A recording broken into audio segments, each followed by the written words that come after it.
Morning, Life Church.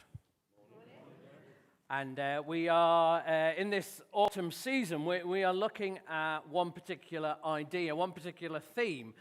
And it's based upon an assumption that we have, which has come from our experience, that life is better when we have more confidence and more trust in God. And we're thinking about how do we get more trust in God? How do we get more confident? How do we get our faith to be more full? And from our experience and observations and talk to people, it seems that God works in a pattern. And it seems to be that there's 5 things that he often uses, seems to regularly use to strengthen people's faith, to make it stronger, to make it rock solid. And we're calling these 5 keys to growing faith, 5 keys that kind of unlock a growth in faith. And we looked at the first key the last couple of weeks, which was called positive obedience, which was the idea of one of the keys to growing faith is that you hear God's word, you hear ideas, you hear God speaking, and you do something about it. All right, that you hear stuff and you do something about it. And we made that the first key because we're hoping you're going to apply that to the next 4 keys. So I'm going to talk about the second key today, and we're hoping that you're going to be remembering what we've covered, and you're going to think, actually, I've got an attitude of positive obedience this morning. I'm not just thinking, are you going to keep me awake for a few minutes? Are you going to tell any interesting stories or anything like that? But you've got a mindset of, actually, has God got anything to say to me this morning? And if he has, I'm ready to go and do something about it. I've got my notes ready on my phone. I've got my pen and paper. I'm going to write down if God says something to me. And if he doesn't, that's absolutely fine. Come next week, and I'm sure there'll be more stuff for you then. And so we're talking about the second key today. And I think I love this second key we're going to talk about. I think it's just so exciting, and so excited for you this morning to kind of share this stuff with you. And to kind of introduce it, I need to tell you about Sabine Norroux. Sabine Norroux is Belgium. She's 67 years old. And in 2013, she had a friend come to visit her. And a friend was arriving at Brussels train station, which was 38 miles away from where she lived. And so she said, don't worry, I'll come and pick you up. And so she did what you might do. What I might do is she typed the address into a sat-nav and headed off towards Brussels train station.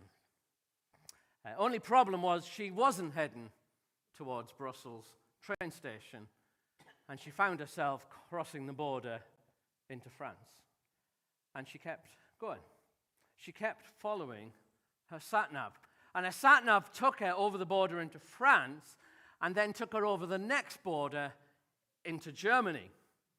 And she kept going, following her sat-nav. By now, she's running out of petrol, so she stopped to fill up at the petrol station. She'd been traveling for quite a while, and she was getting hungry, so she got some food as well, and continued on her journey, full of food, a car full of petrol, following her sat-nav to Brussels train station.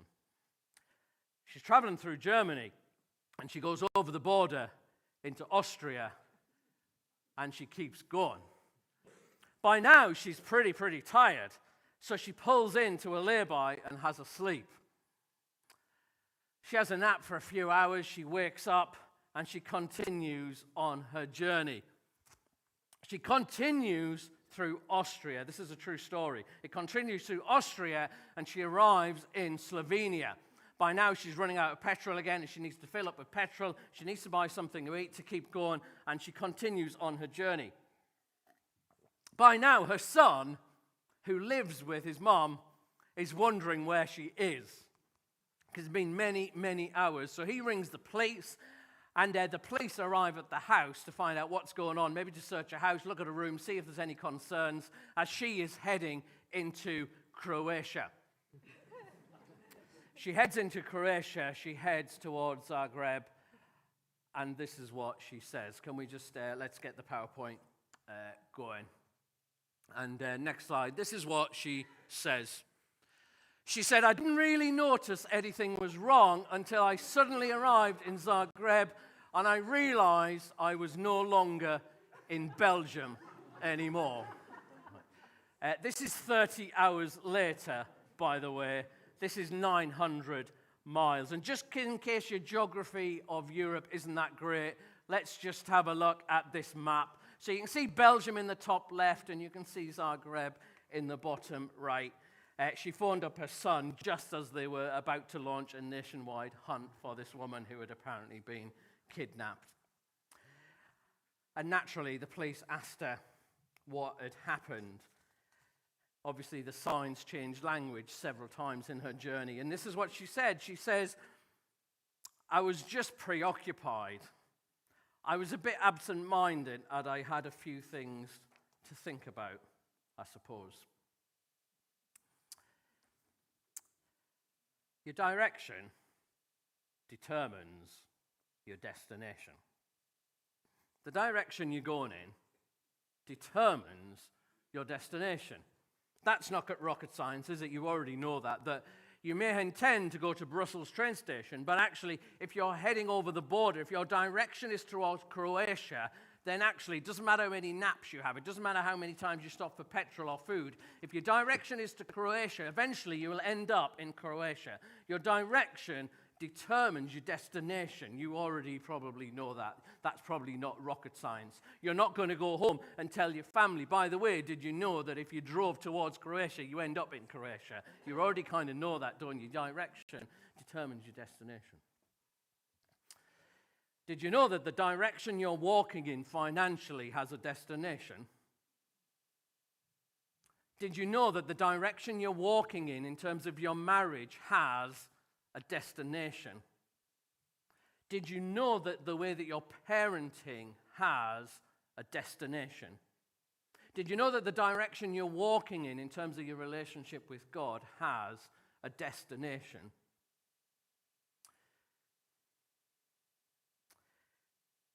So if somebody spoke to you, we can play this game, you can work this out. You got somebody, and they always spend more than they've got. They have a credit card that they use for impulse buys. They have a credit card, and they deserve it to treat themselves every now and again. If you were to look at their finances, actually, it's going into the red. Gradually, their debt is going up more and more. That's a direction. You could probably tell me where that destination's going to be. You could probably tell me, what do you think their state of mind's going to be? What do you think their stress level's going to be? How do you think their relationships is going to be? How do you think their generosity is going to be? Where do you think they're going to end up? There's a destination to that, isn't there? Someone says, you know what, I'm pretty busy. I don't have time for this kind of reading the Bible and prayer stuff. I really want to, but I just can't do that at the moment. All right. Where they're going to be in terms of their faith and relationship with God in 6 months' time. It's a direction that's got a destination, hasn't it? You've got somebody who's deeply offended you in your family or at your workplace. They've done something and it's hurt you so much. And you take that hurt and you think about it regularly. You tell people about it regularly, how unfair it is, how awful they've been. All right. You feel the anger whirling up, and every time the anger whirls up, you kind of nurse it and talk about it, and you feel so unjustified with what's happened to you. That's a direction that leads somewhere. It leads to bitterness and hardness of heart. It leads to not being as effective in other relationships. It's a direction that has a destination. What direction are you walking in your finances? What direction are you walking in terms of your relationship with God? What direction are you walking in terms of your health? What direction are you walking in terms of your marriage? What direction are you walking in? Because they all have destinations, don't they? And our second key is called personal disciplines. Our second key is about the habits, the disciplines, the things that we do regularly. That's what it's all about, our second key. And it's this idea that the things that we do regularly on a daily, on a weekly basis has a destination. If you're married and your evening meal is done in front of the telly and you never talk about your day, you never talk about anything because you just want to catch up on Netflix, that's a direction that will lead somewhere. It's a discipline. It's a kind of habit that you have. And so one of the ways that we get strong in our faith is to have certain habits, to have certain disciplines of each day, each week, each month built into our lives that lead us into a certain place. And it's the kind of build-up of adding all those together that makes a big difference. If you overspend on a credit card once, right, that's not the end of the world. It's the direction it goes in. Our story about the sat-nav, if she goes 1 mile in the one direction and then stops, she doesn't end up in Croatia. It's the accumulation, it's the adding up of habits, adding up of disciplines that leads us to places.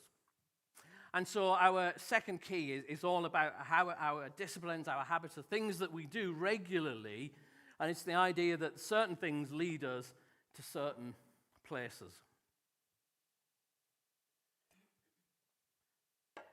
Now, how you're feeling now is how everyone's feeling now. I'm guessing.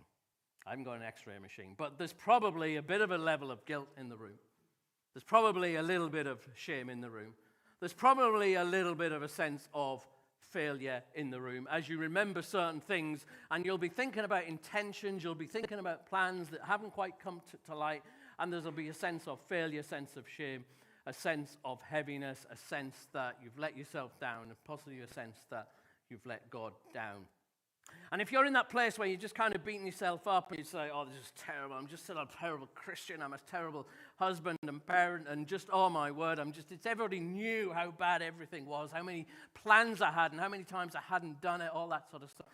I just want you to take all that at the moment, and we're all just going to put it in a basket at the side.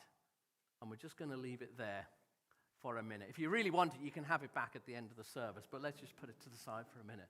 Because in my experience, when God speaks to us, what he doesn't do is speak to us with a baseball bat in his hand. That's my experience of God. He doesn't speak to us with a baseball bat in hand and say, you know what, you haven't prayed this week. Here's a baseball bat just to tell you how terrible and what a failure you are. What he does is he whispers to us and he says, come on, Derek, I've got more for you. I'd love to spend time with you. I want you to be free in your money. I want you to have a thriving marriage. Come on. I want to whisper to you. I've got an idea. I've got a plan. I've got something we could do together and see where it ends up. God whispers with a tone of love and mercy and grace. He wants to woo you in to a better life. If there's a baseball and a bat in the hand, it's not God. It's probably yourself. It's probably the enemy. And we don't need that this morning. We put it to the side. But we remain open to positive obedience about what our loving Heavenly Father might want to say to us. And it's really important just to clock on that it is direction that determines our destination and not our intention. So all of us have good intentions. All right, we want to be financially free. We want to be generous. We want to be loving and get rid of hurt in our lives. We want to be faithful in our work. We want to have good marriages. We want to be good parents. We all have good intentions. That's not the issue. We're all kind of good intentions, good people. But good intentions actually mean diddly squat. They don't take you anywhere. It's the direction. It's the actual things that we do that lead us to a certain place. And I think that Daniel is really, really helpful in thinking about this. If you're kind of sitting there and you've put all the guilt and the shame and the burden stuff aside, but you've got an open heart that's tender to what God might want to say to you about what direction you're walking in and where it might lead you, and maybe you want to tweak where you're going, I think Daniel is really, really helpful. And one of the reasons Daniel and the story of Daniel is so helpful is because he lived kind of in a non-Christian environment, if you like. It was lots of anti-Christian people all around, so he was kind of a bit like us in terms of the environment that he's in. And Daniel ends up in Babylon, and he's been tucked out of from where the people of God had, and he's tucked. And I want to just tell you, us to think about the whole story of Daniel for a minute. And I want to think about the destination where Daniel ended up. And then I just want us to think about how did he get there. We're going to think about Daniel's destination. Where did he end up? What sort of person and circumstances was he in? And then we'll kind of track back to think, what was the direction? What route did he take in order to get there? And Daniel's story begins, Daniel chapter 1, when he's a teenager. All right, so he's brought into this foreign land. He's a teenager. And what happens very quickly is Daniel becomes known by the foreign powers and the foreign authorities, the enemy almost. And he starts to be given responsibility because of his skills and because of his gifts and because of his character. And he starts to get promoted, and he ends up in government and he ends up in significant roles. But interestingly, he continues to speak truth to power rather than cozying up to power. You might want to note that one. He speaks truth to power rather than cozying up to power, but that doesn't seem to affect his promotion. And what you find is decade after decade, Daniel is favored by the authority and he's brought into power. So Nebuchadnezzar is the first leader, and then there's another guy comes along called Belshazzar. And Belshazzar doesn't have Daniel in his government at first. He's kind of got rid of him because he was like a chum with the previous guy. But then he gets into this panic because he has this big banquet and there's some kind of supernatural writing on the wall, and he kind of freaks out. And he gets all his advisors and tries to say, what is going on here? And none of them can help. And Nebuchadnezzar's mum turns up and says, oh, do you know that your predecessor had this guy? And this guy there was something about him, and you should bring him back. And so Daniel returns to government, and he can kind of help out. And then he helps the next king. And then towards the end of his life, we get to Daniel chapter 6, and he's serving in the government of Darius. So this is the fourth king that he's been serving at. And we don't know exactly, but probably he's been serving in government for 50, 60 years by now. All right, so he started as a teenager. You do the maths. He's 60s, he's in his 70s, something like that. 50, 60, 70 years of government he's been serving. And then he's still serving Darius. And Darius has 3 people in charge, 3 top people below him.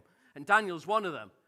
And as happens every single decade, Daniel shows himself better than everyone else. And so he gets promoted. And Darius said, you know what, I'm going to make Daniel the head guy over everyone, over everything.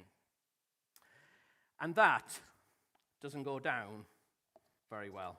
Let me read you Daniel chapter 6, verse 4. Put it on the screen, I think. Yeah. Daniel 6, verse 4. Because of Daniel's great ability, the king made plans to place him over the entire empire.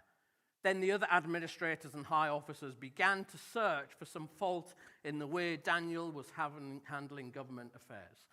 But they couldn't find anything to criticize or condemn. He was always faithful, he was always responsible, and he was completely trustworthy. Daniel has been in politics for 60-odd years. Daniel has been in politics for 60-odd years, and people want to bring him down, and so they search his whole life, they talk to everybody and find a fault, and they can't find any. I'm not making any current political allusions here. I'm just telling the Bible story, all right? 60, decade after decade after decade after decade, serving at the highest level, and the cleverest people in the land track his life, talk to everyone, and they can find nothing to bring him down. And so they decide, well, let's do something about his faith. Let's make up a rule where you can only pray to the king. The king will like that because they want people to pray. And let's do that, and we probably trap Daniel. And that's what they do. They make a rule. You can only pray to the king. They say to the king, that would be really good, wasn't it? And the king's like, yeah, that sounds really good. Yeah, everybody praying to me. All right. And he forgets that Daniel prays to somebody else. And then Daniel's response is this in verse 10. We put that up, what Daniel did, verse 10. When this rule is, you can only pray to Darius, you only pray to the king. And so Daniel went home. And he knelt down as usual. He's in his 70s by now. All right. As usual means for decade after decade after decade. So he goes home and kneels down as usual upstairs. With his windows open towards Jerusalem, he prayed 3 times a day, just as he had always done, giving thanks to his God. Daniel's destination, where Daniel ended up, was this person of such deep trust in God, such deep character with God, that no matter what happened, I'm just going to keep serving him. And he did it for decade after decade after decade. He just didn't have a good year. He had this character that lasted for decades and decades, so that for 60, 70 years he was in public office, and he never had one scandal, he never had one failure. Right? That happens sometimes for us, but not very rare. It's very rare, isn't it?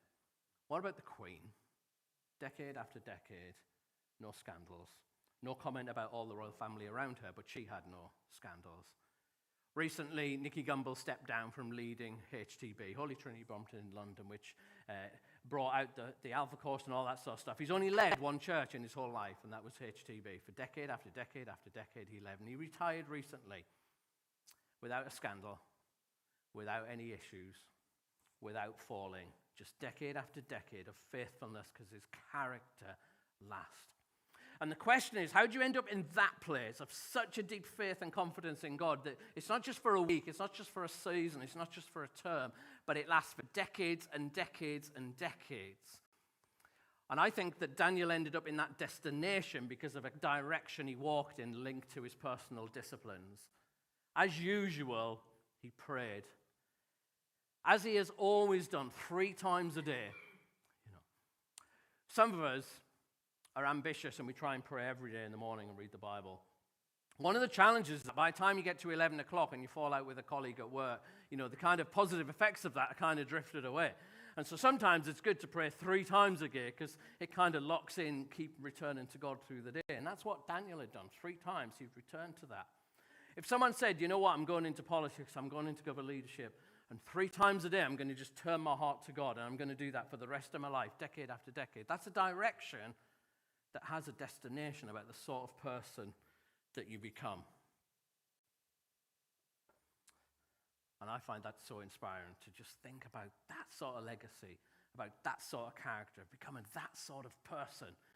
But it just doesn't happen by having a good intention. It just doesn't happen by saying a prayer. It doesn't happen by just attending a service.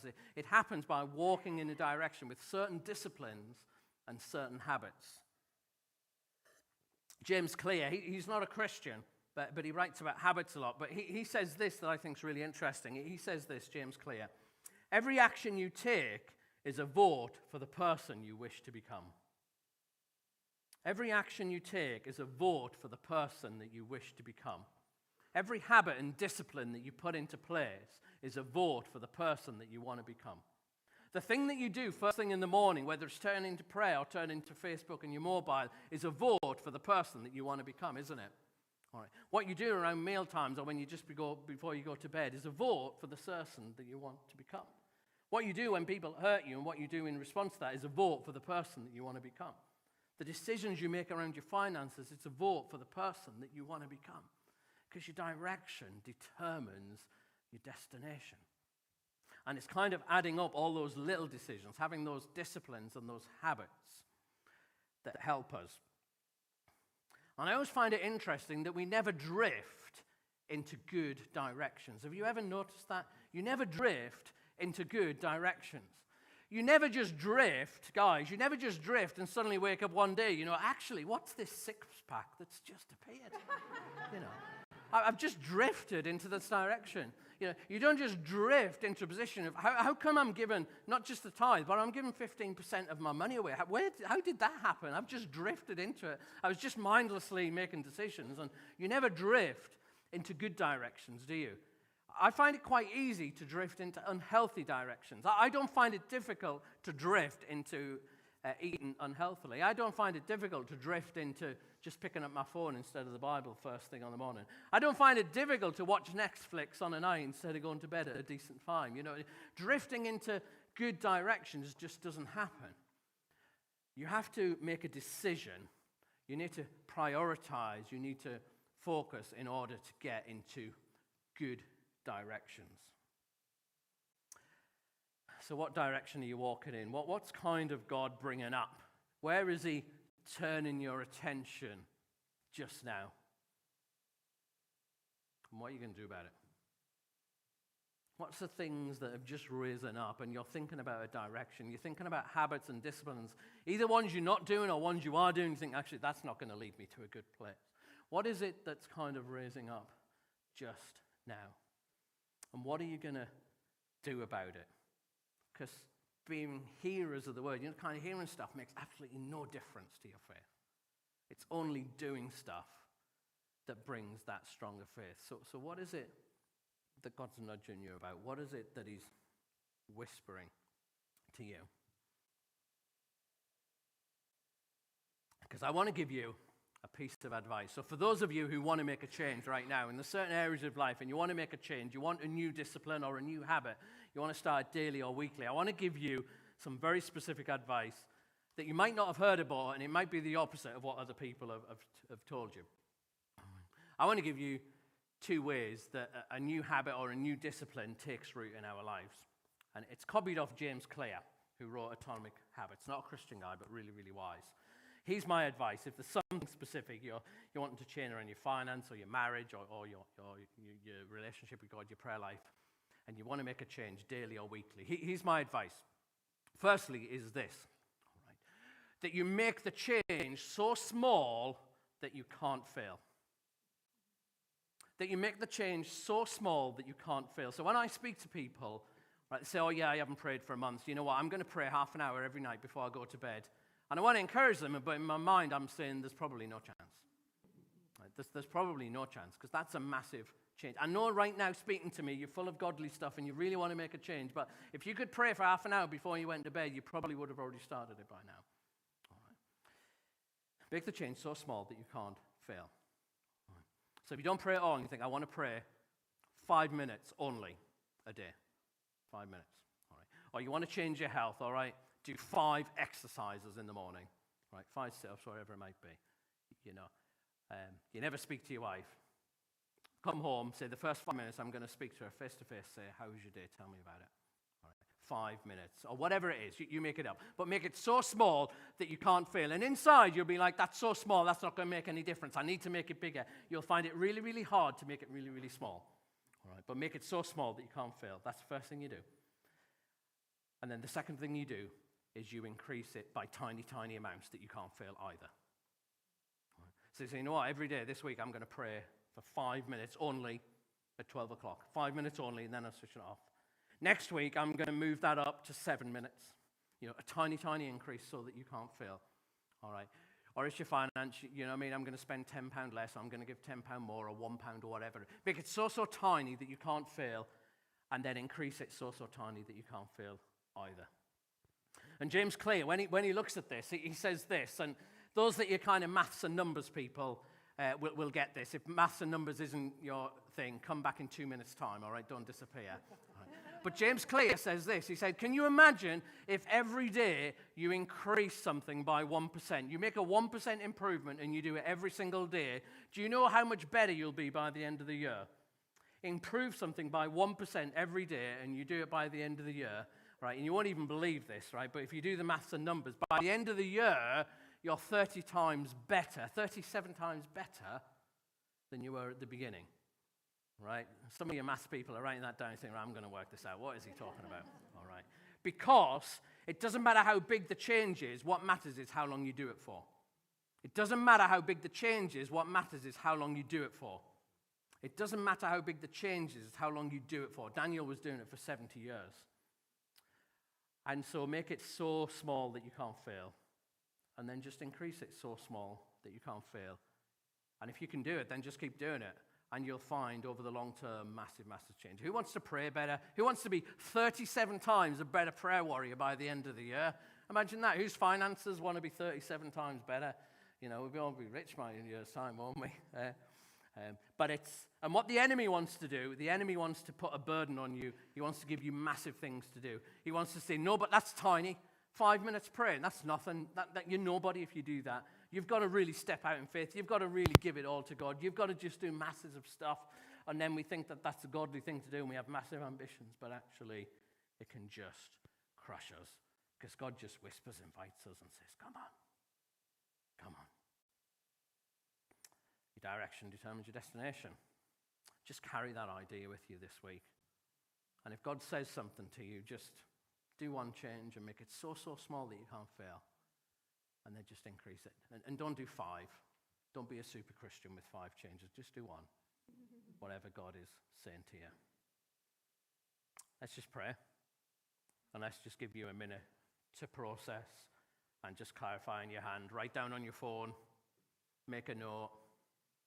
And if God has said nothing to you, thought, that was quite nice to talk, but I've not sensed anything from the Holy Spirit, then that's absolutely fine. Don't worry about that. But if God is saying something, you need to grab it right now. You need to make it really specific in your mind. What is your next action? What's your next step? And it might be you're going to go and think about it or talk to someone, or you might know, actually, I'm going to do this every day, this every week. Whatever it is that God might be saying to you. I'm going to give you 60 seconds silence just to ponder that, and then I'm going to pray.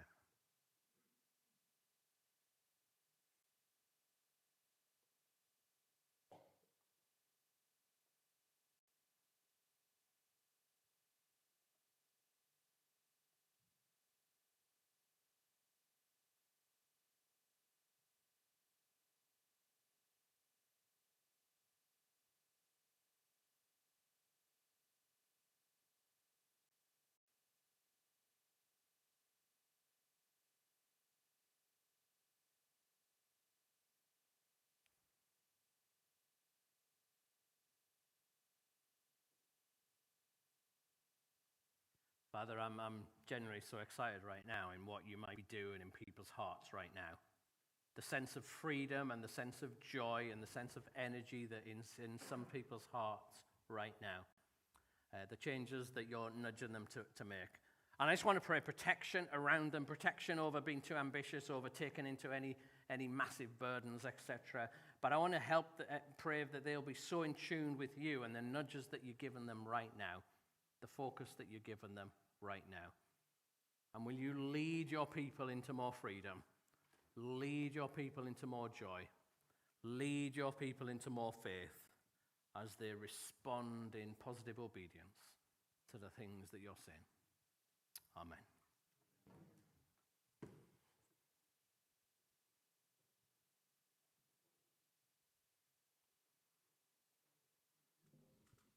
We've heard God speaking to us this morning, haven't we?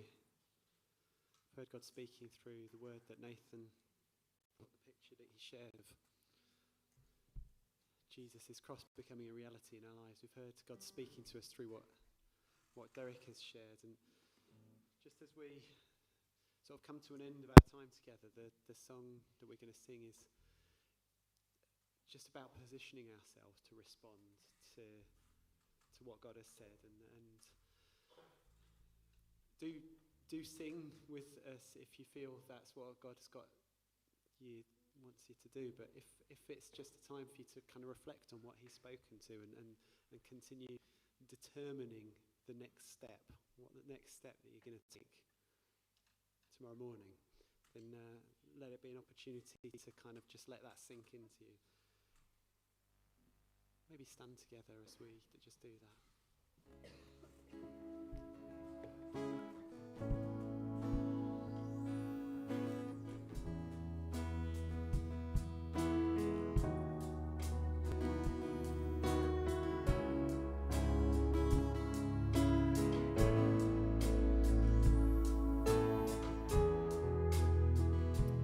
Christ is our reward, he's our destination. Christ is my reward, all of my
going to sing our determination to follow Jesus.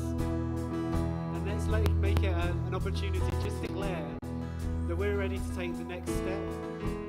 Just that one small 1% step. We're going to take that next step on the road of discipleship, of following Jesus.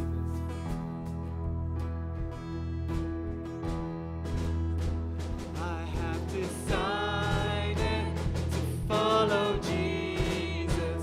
No turning back, no turning back. I have decided to follow Jesus. No turning back, no turning back.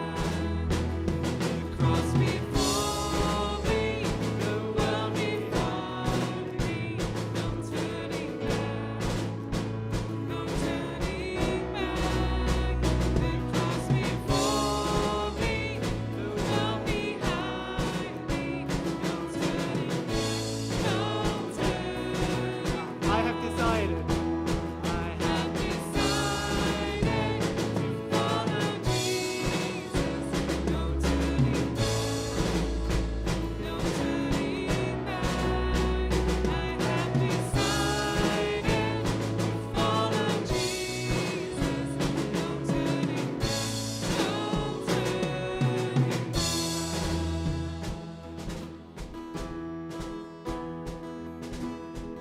Christ is enough for me. Christ is enough for me. Everything I need is in you. Everything I need. Christ is enough for me. Christ is enough for me. Everything I need is in you. Everything I need.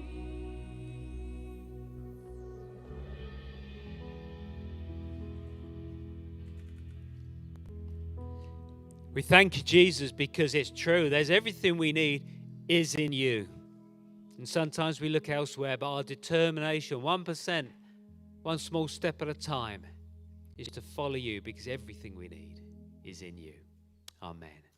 Amen. Just grab your seats for a moment, everybody, please. Thank you for being here, part of our community, part of our family this morning, worshiping, sitting under the word together. I appreciate the service of all the different people who've been involved today.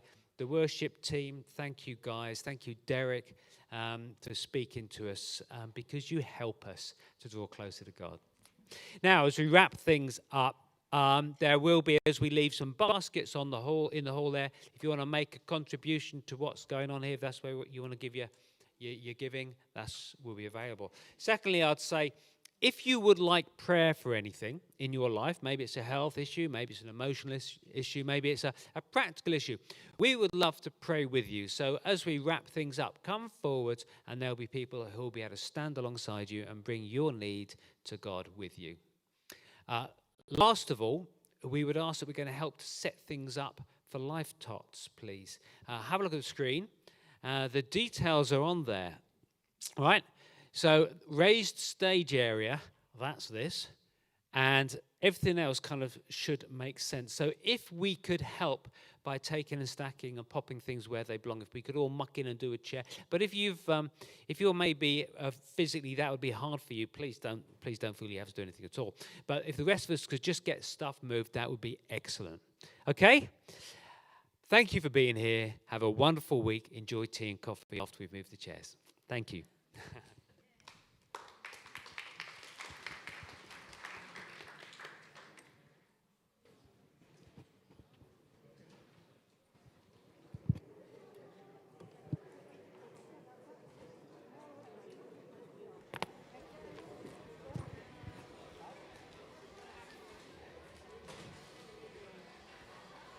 Oh, where's the picture?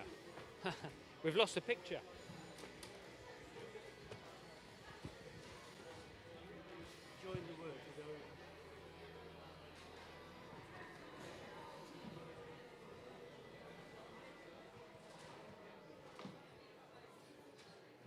Pete, could you put the picture back up for? Oh, you're going to. Real, thank you. Jason, thank you so much. That's great. You've got the other one, haven't you?